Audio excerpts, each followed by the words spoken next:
Hey guys, I haven't been on YouTube for a minute, but I wanted to jump on and just say hey and see how you guys are all doing.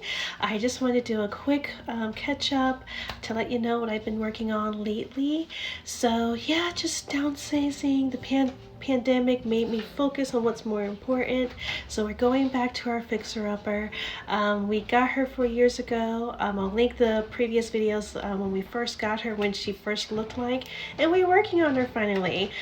So yeah, it's time for us to move in, fix up our house, no mortgage, just the importance of really hard lessons learned in 2020, not having any like disposable income, things of that nature, unemployment, things of that nature. But yeah, we're learning and growing.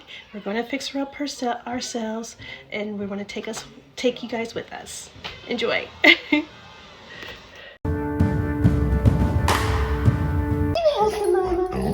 You are! Oh my god! Oh my god! The Roxy's so excited! The Roxy's so excited!